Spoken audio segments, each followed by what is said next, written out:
Hi, 2, 1. Hi, I'm Alan Lane, and today's purpose is we're going to talk about the Thermo SB-230 units that Artur Express has in their fleet. We're going to be working today off of a simulator that we use for technical training versus being outside the unit. The simulator will give you a full simulation of what the control panel will look like on the unit. You'll notice that you have two buttons on the left-hand side of the control panel when you walk up to it. And that is going to be your on and off buttons. On the right-hand side, you have two buttons. One that has water droplets to it, that is the manual defrost button. The one directly below that is the start-stop button, and we're going to talk a little bit more about that as we go along. But the great feature of this control panel is it has a tilt-down display, which is going to give you a good angle of view of the screen, and you're not going to get sun reflecting on it. These buttons down below will have purposes as we turn the unit on, but they have a tactile feel, meaning when you depress them, they feel like an actual button going down. So for now, what we're going to do is I'm going to go ahead and turn the unit on. Initially, you're going to have the Thermo crown that comes on and illuminates. Depending on the ambient temperature, because this does have an ambient compensator built into it, the screen is going to actually have a heater element in there to heat and take away any condensation buildup that might come on the screen as well.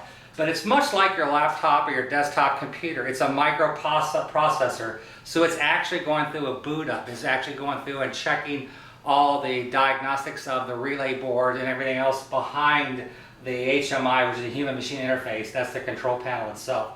It takes somewhere between 15 to 20 seconds for it to configure up, and then it's going to come into, it will give you a display of the screen, and then before it goes into a start mode, it's going to have a buzzer that's going to announce that the unit is about to start up. Right now the diesel engine is in the starting position. It's preheating the engine.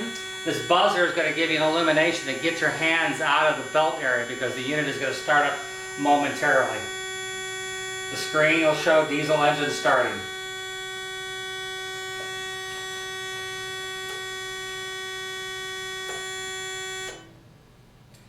Now if this is an actual unit, the diesel engine would have started to run. We're going to simulate it over here by this little icon running. You'll notice, as I said before, that you had these four buttons that we would talk about before. When you depress them, they will actually give you a screen description of what is going on. We're going to exit back out of here. But for the purpose of today, you have menu, sensors, gauges, and set point. If the company's instructed you to reset the set point for a new set point, let's say in this case 34 degrees, you would depress this button right here. You would depress the button that says numeric setting. You have a plus and a minus here. Right now it's set for 45 degrees. I'm going to scroll down. We said 34 was going to be our set point. When I hit 34 degrees, I have to select yes. And it will show you programming new set point. If you fail to hit the enter button to load the set point, if you just scroll down to 34 degrees and you do not enter the set point, the unit will revert back to the original setting. I'll show you an example of that right now.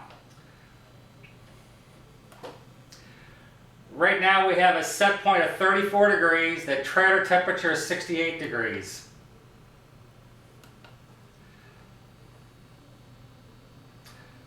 I'm going to go up to 45 degrees,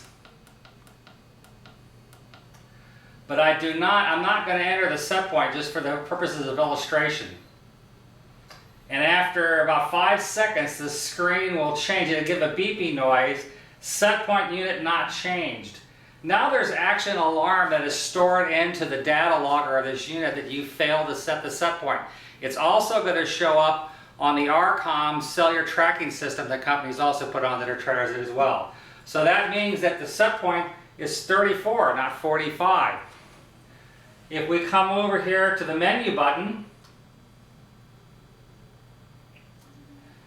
and we select the button for our alarms, next,